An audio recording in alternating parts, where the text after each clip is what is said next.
And as a result, we had 40,000 donors, of whom 3/4 were completely new to the Libertarian Party, raising $3.5 million, and which led to the second highest vote total in party history. And I believe that that's the key. Pardon? 10 seconds. The key to success is fighting the state and not each other, and I ask for your support. Thank you, Steve. And Tony, out there in New York, please, first of all, give all of our regards to the future New York Governor, Larry Sharpe. But with that,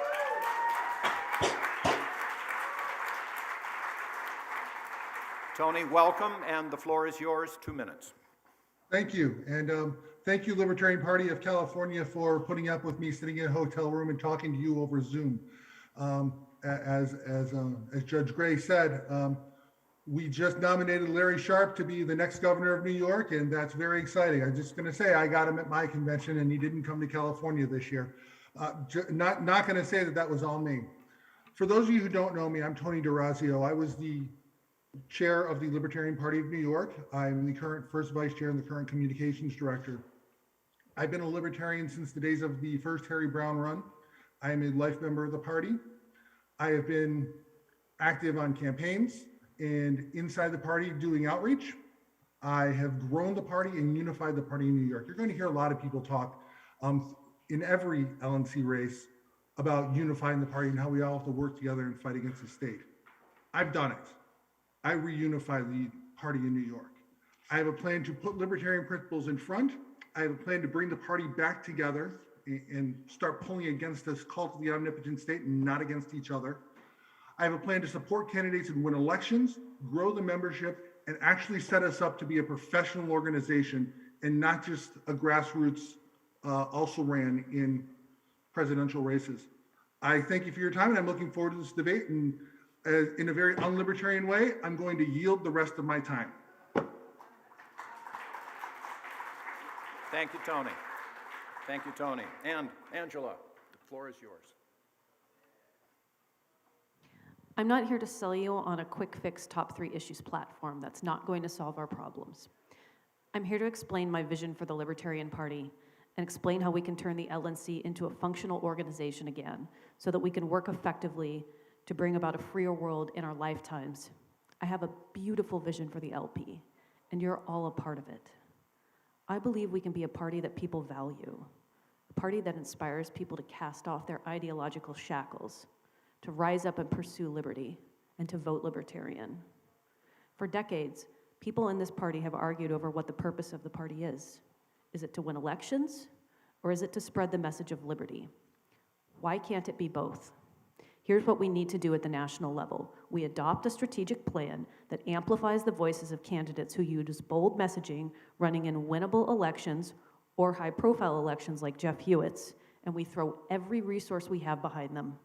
This will satisfy the needs of the people in the party who want to run bold messaging and information campaigns, while also satisfying the needs of the people who want to focus on getting libertarian candidates elected.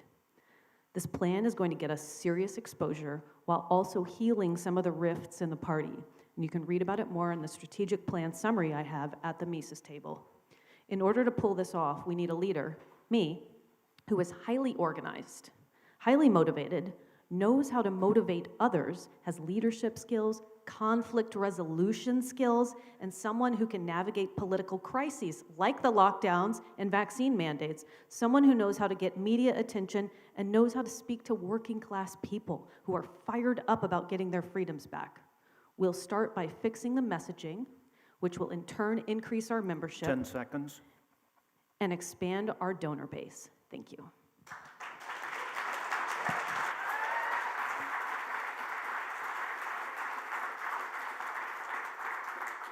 And I certainly thank all of our candidates for staying within time. So the first question, again, it will be 2 minutes to respond, and then if you so choose, another 30 seconds thereafter for rebuttal. We'll start with Tony, then Angela, and then Steve, rotating. We've heard quite a few comments, Justin Amash today as well, talking about working together. And I think it's a fair statement that our country is increasingly involved in the polarization, it's climate tribalization. Now it's really, and we see creeping into the Libertarian Party. So with the so-called caucus wars. So my first question, and Tony, you would be first, are you a member of a caucus? And as a chair, what would you do to make this situation more constructive and less destructive? Great questions. I am a proud member of the Libertarian Party Waffle House Caucus, mostly because I love breakfast food. In all seriousness, I don't have a caucus affiliation. I work with people across caucus. I work with Mises people. I work with Radical Caucus people. I work with the Prags when they were a thing. I've worked with the Audacious Caucus. I don't care what your caucus affiliation is. If you are united against the state with me, we got something that we can work together on. I can tell you that in New York, you don't hear much about caucus wars. We've got people who represent one caucus or another, and yet we're all fighting against the state because they are the much bigger enemy. It is the enemies of liberty, the authoritarian state that we need to be fighting against. And leading by example, leading from the front, as I have in New York, when we've had rifts in the past, that's how we're going to fix these caucus wars. I think it's really a non-issue if we're all focused on fighting the state. Thank you, Tony. Same question, Angela. Can you please repeat the question? Yes, talking about the climate of polarization in our country, the tribalism, and now many people feel it's creeping in with regard to the caucus wars into the LP. So are you a member of a caucus, and if so, or if not, what are your plans to make the situation less destructive and more constructive? I chair the California State PAC, Mises Caucus. I am on the National Mises Caucus Board. I am a state organizer for California as well. I'm very involved in the caucus. Let me explain how we're going to heal some of the divide. The first is that we're going to adopt a strategic plan that covers messaging and candidates, because that's a real sore spot and that needs to be handled. And the other issue is that you need good leadership and good conflict resolution skills. And that's something that I have. So you need to be able to understand as a leader how to lead different types of people in different environments. Some people need directive leadership at certain times. You need to tell them exactly what to do, when to do it, and what the results are so that they understand what to expect and what the outcome should be. Sometimes people need supportive leadership, and this is probably a big failure that happened during the lockdowns. People needed to be encouraged at the LNC level to speak out against it, not browbeaten or chastised when they were nervous about it. But you've got to go in and actually support people and meet them where they're at and help them rise to their potential. And that is a great way to diffuse conflict at the national level or in any board meeting. This is basic organizational leadership. And when you're in a crisis like that, you make short decisions, just a period at a time, maybe 1 week at a time. You navigate people through changes like that carefully. And what that does is it avoids people becoming angry and fighting because they disagree. You've got to go a little bit at a time so that we can all get on the same page and feel supported and, loved and appreciated and that sort of thing. And you certainly need to have a vision, and you need to get everybody on board. So you need to be an articulate communicator, and you need to be a very patient person, and you need to have some mediation skills because we have a lot of different personalities, and that's okay. But if you don't have those skills, then we often get set up for failure. 10 seconds. And planning is really important so that everybody knows what they're supposed to do, and then we don't fight over that. Thank you.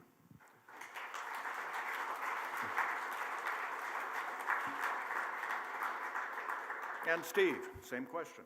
Well, I'm a member of the Get Fit Caucus, which I'm obviously in need of. So, but other than that, no caucus memberships. I think the whole notion of any caucus working to take over the Libertarian Party is an error. We benefit from a diversity of viewpoints. When I previously served as chair, we had a mix of pragmatic libertarians and principled hardcore libertarians, yet most of our votes were 18-0, 17-1, 16-2, because we worked to try to find consensus. We discussed with each other, looked for what the concerns were for other people, and tried to resolve those concerns so that we had a solution that all of us could get behind, rather than having, our perfect view, my perfect view, be pushed through with one vote to spare. Getting consensus meant we were able to be united. We did the same thing in the Jorgensen campaign. After Joe was nominated and we had to build out our staff, I contacted the people that were the campaign managers and key staff people of the other candidates that we ran against, so we were able to have a united campaign team that reached out to everybody in the party. I've not just served on LNC boards, I've served on 4 different nonprofit boards, 3 of them in the theater, and this is how effective boards work. Everybody brings their diverse viewpoints, you discuss with each other respectfully, you reach a consensus that everybody can unite behind, and then you don't spend the next 2, 3, 4, 6 months having people second guessing and trying to undo whatever the decision was. You get a decision that people can stand behind. Thank you. Tony, you have 30 seconds for rebuttal if you so choose.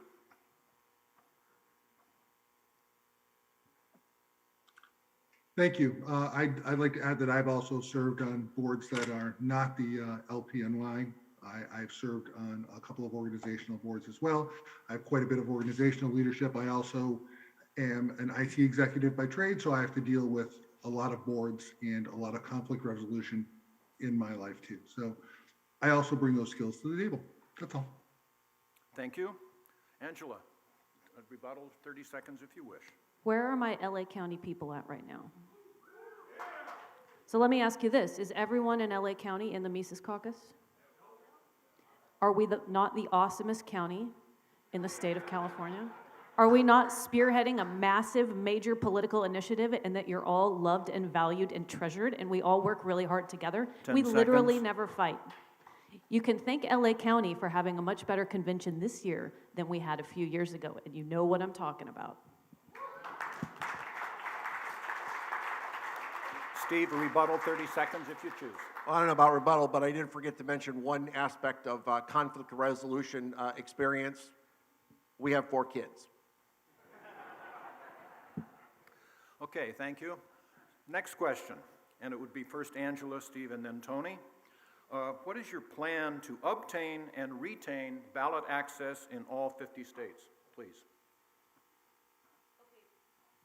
The way that the LNC is operating right now, and it has been in recent history, is incredibly ineffective. What we need to do is have committees working together at the very beginning so that we can maximize our potential, so that we can have more to offer the ballot access states than just finances. Certainly, we're going to expand our donor base and give money to them, but they also need better support. They need viral media attention, they need earned media, they need training, they need issue campaigns and things like the trucker convoy and the anti-mandate initiative, because those are things that people are excited about. And when we have our state and county affiliates spearheading those sort of projects, it inspires people to actually join the party, sign on, and support our candidates. So if we can actually do those things at the national level so that we maximize our potential and work in a synergistic manner, we're going to have so much more to offer our states and places where ballot access is a challenge.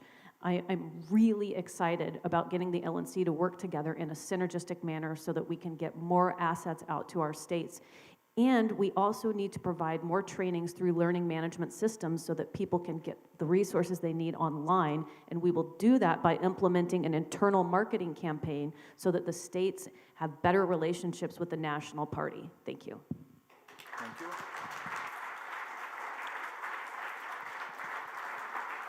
Steve, same question. Well, I've been through the ballot access rodeo 3 times, well, 4 if you count the Jorgensen campaign. We made 50 states all 4 times. And you do that by having a plan put together well in advance, looking at every single state, what is the best, most cost-effective way to get that state done.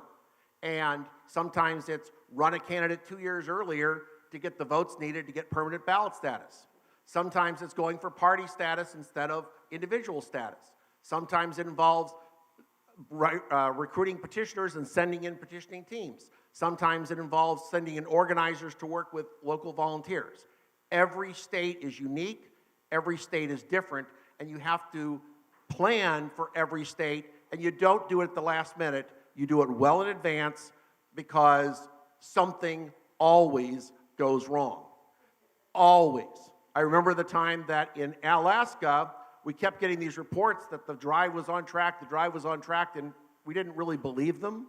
And so finally, we had to send somebody up to Alaska to the organizer's home, asked to see the petitions, and found out there were no petitions. That person hadn't been doing anything, and we had to rush people in there to get that job done because somebody was lying about it. So you have to assume that things can go wrong and have plans in place to be able to deal with that. But the real key is to have a solid plan in place well in advance so that you can organize your resources, make sure the petitioners are used most effectively, and to make sure you've recruited a good team of petitioners to get the job done. Thank you. Tony, same question. Actually, a very complicated question, and a lot of people don't think about this in these terms, but I'm gonna lay it out for you, kind of how it's happened in New York. There's temporary ballot access and there's permanent ballot access. Temporary ballot access is what we in New York, at least, and in a lot of other states are petitioning for every 2 years, 4 years, every time we try to get a candidate on the ballot, because we don't have that official party status. So we're out there at public markets, knocking doors, doing whatever we can to get the 45,000 or however many signatures we need to get our candidates on the ballot. It's what we're going to be doing over the next 6 to 12 weeks here in New York. That's great. That solves our problem today. That solves our problem for this election. And we need to do that because we need to get our candidates in front of people. But once we do that, we need to make sure we get our candidates supported and figure out how to get the permanent ballot access, the party access, by focusing on those ballot access races. Now, there have been some great initiatives coming out of the LNC. The Frontier Project comes to mind, where there are aggregated resources and funds that'll support multiple candidates. We need to bring that national, and we need to do it in states where the low-hanging fruit of liberty isn't there. It's where liberty's on the top of the trees. Places like New York and California. We're both in a very similar boat. We're both way low on the Cato list of liberty. This is what we need to do. This is the way.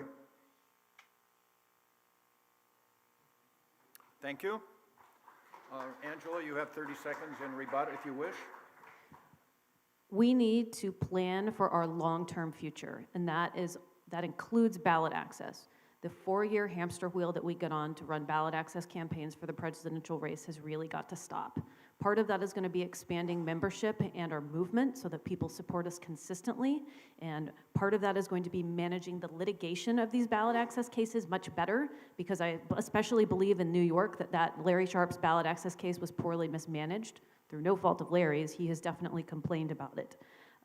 We've got to look to a vision for the future and inspire people. That is going to be a huge part of retaining ballot access permanently. Thank you. Steve, a rebuttal, 30 seconds?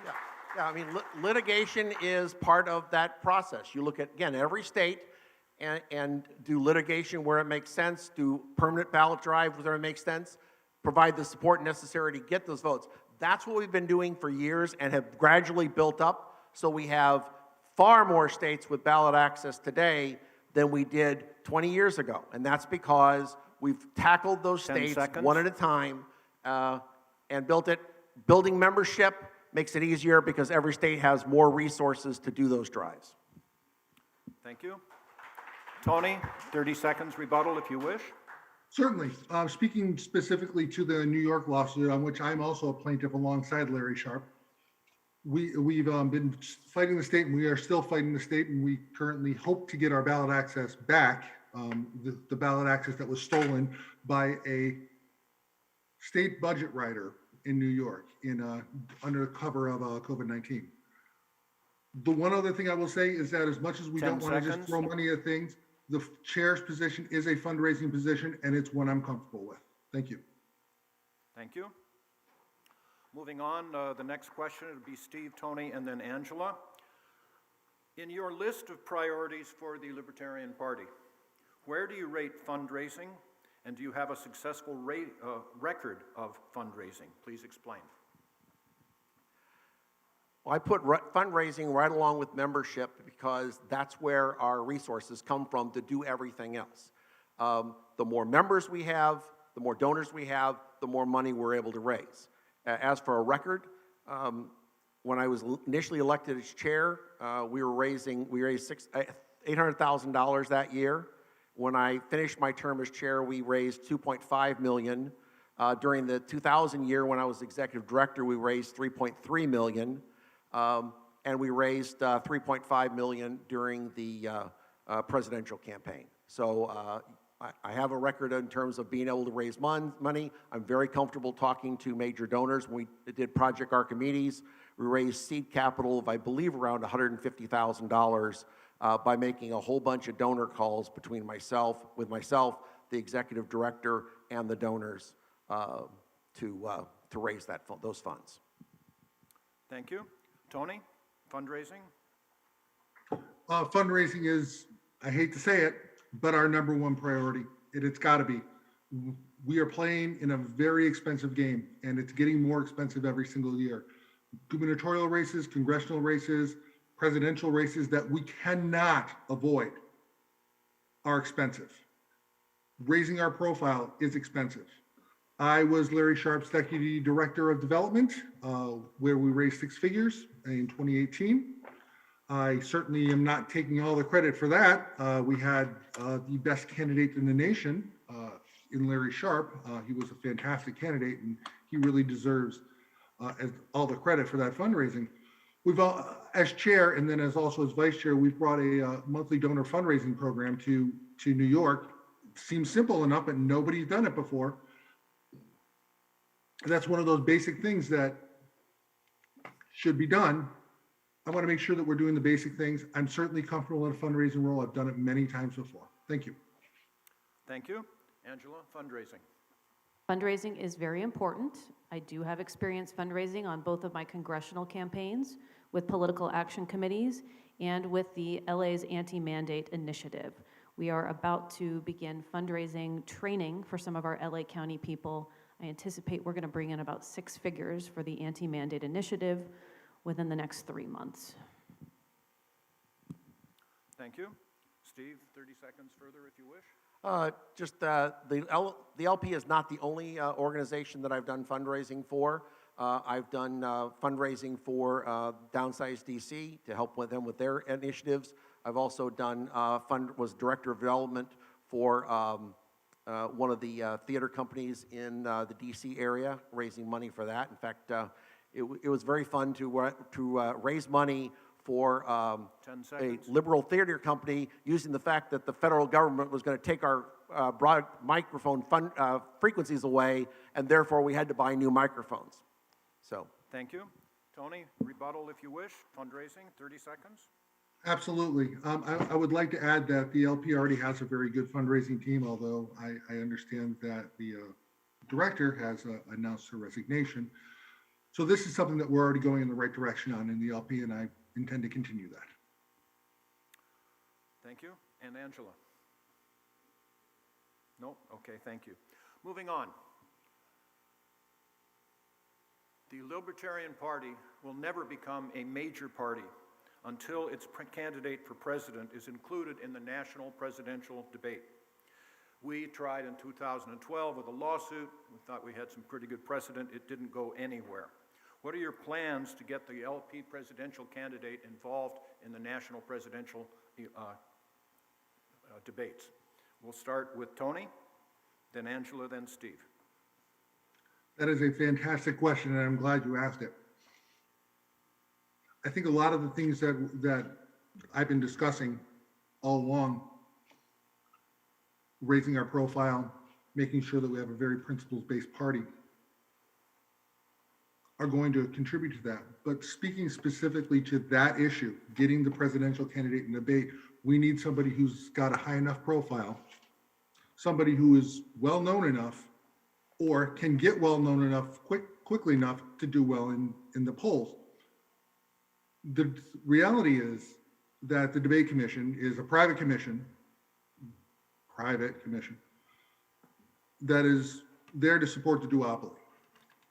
So in order for us to bust down that door, we better have one hell of a candidate in 2024. We better have a party structure that isn't just grassroots, but ready to be a scalable and professional party structure. One that can actually support a candidate on a national level, financially, with a strong platform, and with personnel. Thank you. Thank you. Next would be Angela. My hope for 2024 is that we run a presidential candidate who's been on Joe Rogan a few times and Tim Pool's show, gets in, and is an experienced public speaker. That will be very helpful, and that person is standing in the back of this room right now. Thank you very much. That is Dave Smith. But moving beyond that, something that hasn't been mentioned is that the Republicans are talking about possibly pulling out of the debates, and this is a potential leverage point that we really need to grasp onto. The debate rules may change, and we need to lobby that organization and send in people who are skilled in diplomacy and know how to apply leverage and pressure. So that's definitely something that I'm going to be working on. And what do we do if the debates don't exist anymore because Biden and whoever don't want to debate each other? We need to be prepared for that contingency, and we need to be able to pivot and use it to our advantage. So we're going to have a plan to get onto the debate stage, and we're going to have a plan to not need the debate stage. Both are important.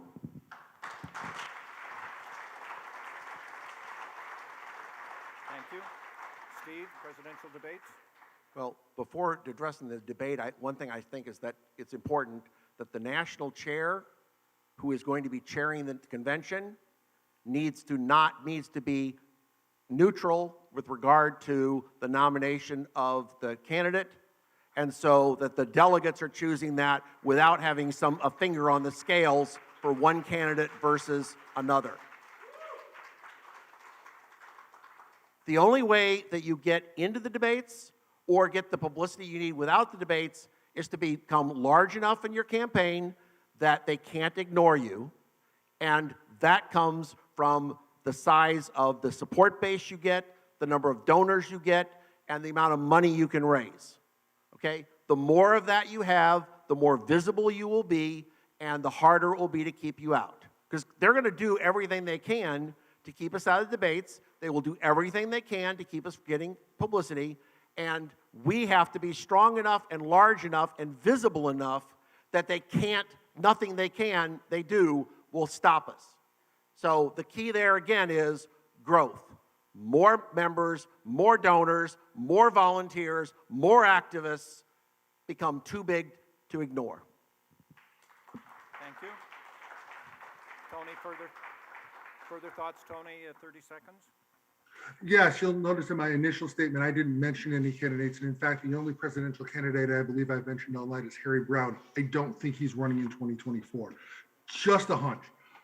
The other thing I will say is, I think it is important that we grow to a point where we don't need the debates, where we are, to quote a former vice presidential candidate, the power, where we have the platform that really resonates with most of America. We already do have that platform. We just need to have our activists and our candidates put that out front and really deliver that message for us strongly. Thank you. Thank you. Final thought, Angela?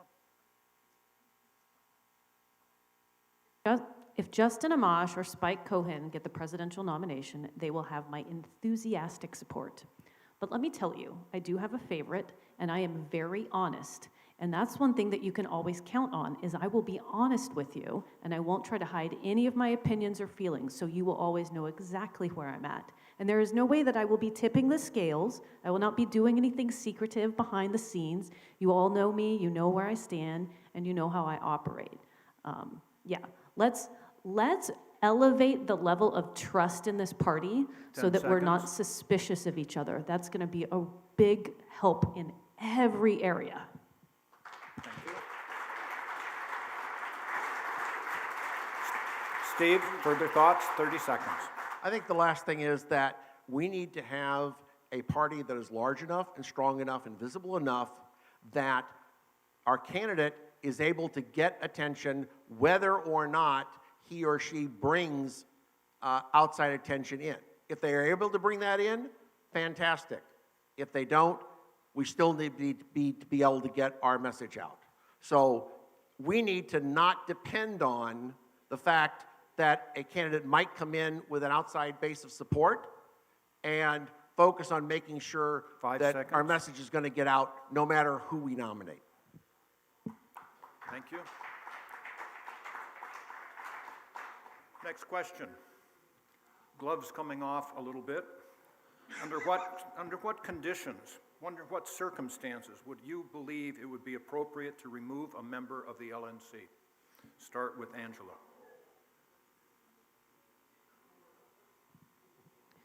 No, not decorum.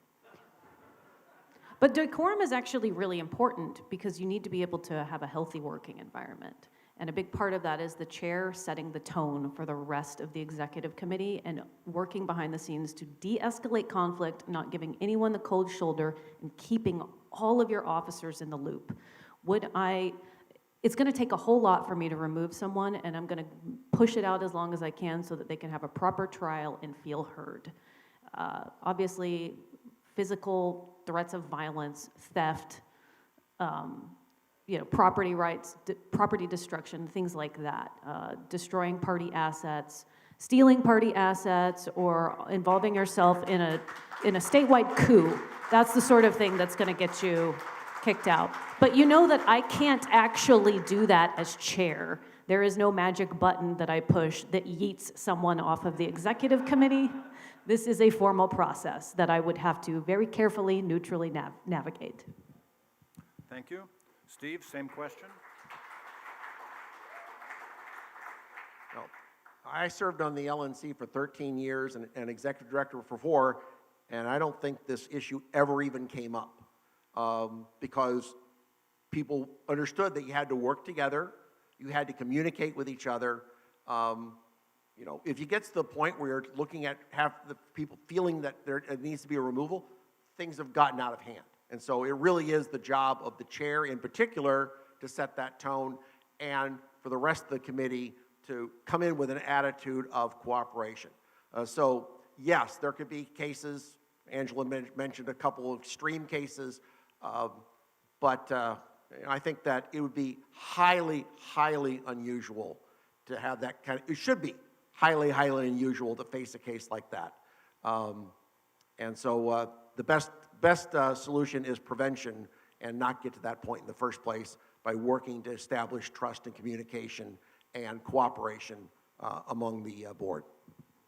Thank you. Tony, same question. Short answer. Fraud, theft from the party, violence or threats of violence. That's what I think are the criteria to evict someone from the party. And I'm going to tell you, during my time as LPNY chair, we had to evict 2 people from the party for 2 of those, both threats of violence and fraud against the party. So I've got experience doing it, but that criteria needs to be narrow and well-defined. And it was. It was very clear what the threats of violence were. It was very clear what the fraud was that was committed. And there was a process that wasn't just the chair running the meeting. In fact, I handed the gavel off to someone else because I needed to testify to the fraud. Sometimes you got to do that as chair. Sometimes you got to hand the gavel to your vice chair and speak fact. Fraud, theft from the party, violence or threats thereof. That's it. Thank you. Angela, any further word? I would say that dereliction of duty is also something that can be considered, although I don't see that happening recently at the national level. That means completely dropping the ball, not doing your work, ghosting the committee, and not showing up to meetings. I don't see that happening, but if that were to happen, for example, like in the treasurer or secretary role, like that can't be. That's crucial. You need those positions to run the organization. And it's also very important to have a post-mortem after someone is removed so you understand the failure, because the failure is often with the executive committee. Thank you. Steve, final word, 30 seconds. I just want to reiterate one thing that Tony said, is that when the chair's, you have, as chair, you are both the chairman of the committee when you're having meetings. You also have a CEO role. And it's important to remember which hat you're wearing. And if you are in a situation where you have to do an advocacy position like Tony recommended, yes, you have to pass the gavel off to the vice chair and frankly move out of your seat so that it's clear that you are not the presiding officer, but rather you're taking that advocacy role in that CEO role. Thank you. Tony, final word. I just want to put a little clarification on. We have certainly had people who have ghosted their roles on the LPNY and have been removed because they just didn't show up. We've had a couple of those throughout the last couple of years. Not a ton. It's not a huge problem. That's different than removing somebody from the party. Removing somebody from a leadership role and removing somebody from the Libertarian Party are two very different things. Thank you. The last question, and we would go with Steve, Tony, and then Angela. A little bit different. What qualities, what qualifications would you look for in staff members for the LNC? Well, as chair, your primary staff person that you are looking at is the executive director, because that's the person that the rest of the staff is reporting to. The chair certainly should have a role in discussing some of those positions with the executive director, and certainly should be in a position of vetoing. But it's not. I don't believe it's the job of the chair to go out and hire people that are going to be then serving under someone else.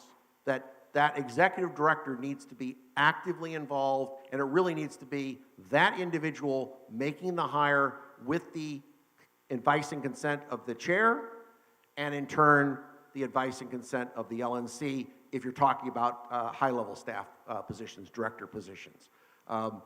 The other types of roles, clerical roles and that, frankly, is primarily the job of the executive director to make those hires, again, with the chair providing oversight just to make sure that nothing untoward is going on. Thank you. Tony, same question.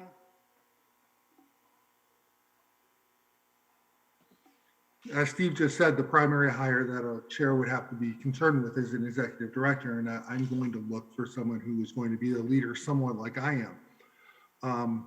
One, looking for people who are qualified in their roles, not necessarily great libertarians or master of everything, because that is a trap that we fall into in the Libertarian Party. We feel like we have to be able to do everything.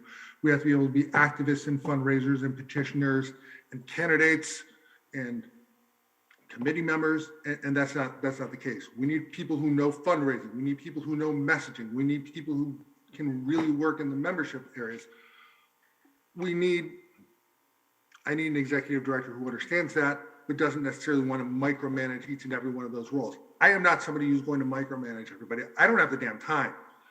Nor, I believe in having trust in your staff, and trust in your staff means that they have to be competent in their roles. Thank you. Angela? Libertarian. This is a really important part. We need to hire staff members who are actual libertarians, because when we don't, we have serious cultural problems at our national level. And those people need to have serious experience in a related field, if not that exact field, because this is a difficult role to fill, because there is no other Libertarian Party for us to hire from. We're the only one in the country.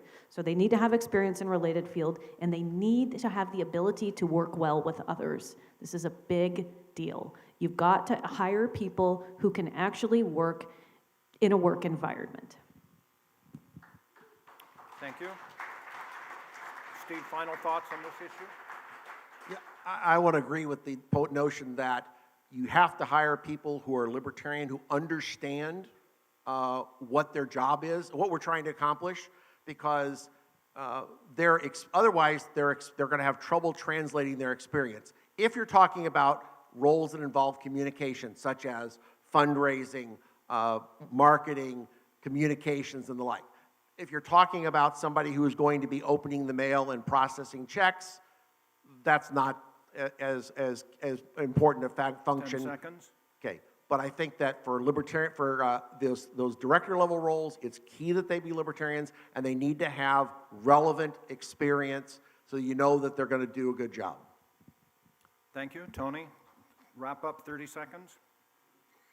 I think it is important to have somebody who is a libertarian, especially in the director level roles. I want to emphasize that. But competence is the more critical piece here. I think a lot of us have had jobs where we're forced to do things that we don't necessarily want to do because we're competent in the role. I think the ability to have an interpersonal relationship professionally is something that is a valuable quality,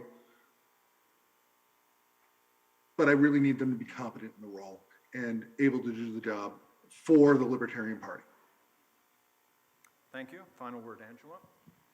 The talent pool in our party is incredible, and you will see that if you are willing to look past just the few people you know, or your caucus, or your internal party ideological lines. There are actually a lot of brilliant strategists, people who work in development, marketing experts.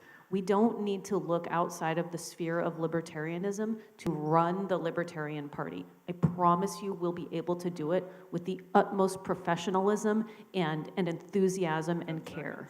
Thank you.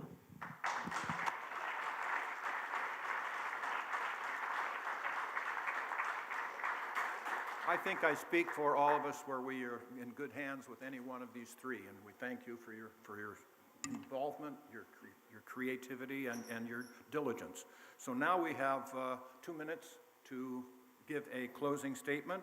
I would start with Tony, then with Steve, and end with Angela. Tony, 2 minutes, wrap up. Well, first of all, thank you, Judge Gray. Thank you to my fellow candidates here, and thank you to the LP of California for hosting this. This has been a very valuable forum, and I know people are watching all across the country. My name is Tony Dorazio, and I'm running for LNC Chair. I'm doing it because I've been a qualified leader. I am a qualified leader. I've led a large party. I've led organizations. I've got the ability to do this. I've been the glue that has glued broken organizations together. I've been the guy who is focused on the operations and made a more professional organization. I'd really love to talk to you and get all your questions answered. And I know I'm not going to be able to do it in this form. So if you can go to my website, tony4chair.com, that's Tony, the number 4chair.com. See what I'm all about? Contact me, hit me up on any social media. I welcome each and every one of your questions, and thank you very much for your time. Thank you, Tony. Thank you, Tony. Steve, 2 minutes, close. Thank you for this opportunity. I'm running for chair because I know I have the experience to do the job that needs to be done at this point in time. Because I've done it before as chair, and I have the experience of looking at this from the staff point of view, so I can see it from that point of view, and I've had the experience of seeing it from the viewpoint of a presidential campaign and how that interacts with our staff. The last time I did this job, I did it the same way that most of you have to do your libertarian activism. I had to juggle it with a career and with raising a family. This time I have the luxury of being able to devote my full-time efforts to this job. I'm retired, and the kids are all grown. In fact, my oldest and his wife were actively involved with the Don Rainwater for Governor campaign in Indiana, so we've got another generation coming up. And I know the importance of growth, and I've shown that I can work with the LNC, with our amazing staff, and with our affiliate party chairs to grow the party, to increase fundraising, and to get more candidates running, more candidates elected, and more visibility for the party. So please visit my website, stevedasbach.com. That's stevedasbach.com. which will have more information. And if you want a phone call or exchange emails, there's a way for you to sign up there to have me give you a call. Thank you, and go Liberty. Thank you, Steve. Angela, final recap. 2 minutes. We are living in unprecedented times. We've had a year of lockdowns. We're fighting vaccine mandates at the national level. Inflation is through the roof, but the American people are finally ready to fight it. We can't afford to fumble the ball again. If we're gonna make it, this is it. This is the time, and we have so much potential in this room all across the country. We can be a party that people trust, that they take pride in and value. A party that inspires people, right? To pursue personal freedom with unmatched passion, to run for local office, to defy mandates and dictatorial edicts, to localize and nullify unconstitutional laws. But we have to get that message out. Messaging is so important. We have to take our responsibilities seriously as stewards of this party and understand we're in a battle for the soul of this country and a battle for the future of our children. We can't be all things to all people, but I believe we can be a beacon of hope to people who are searching for freedom and a strong platform for libertarian candidates. We can secure ballot access, grow our membership, expand our donor base if we adopt a solid strategic plan and have someone who can govern and lead and manage an LNC. So important. We can become an incredible force at the national level. We challenge the cult of the omnipotent state. We're like David throwing a stone in Goliath's face. And I'm ready to help you take down some tyrants. So I ask you to elect me.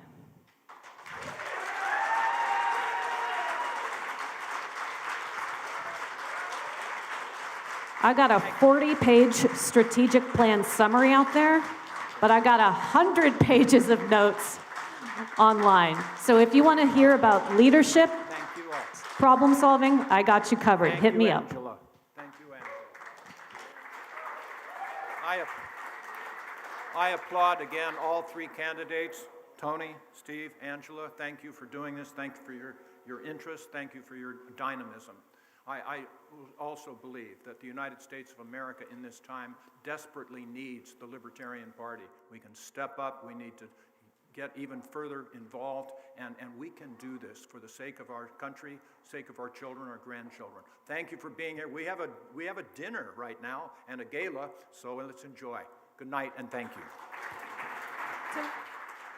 Good night, Tony. Thanks for zooming in. Thanks for having me, guys.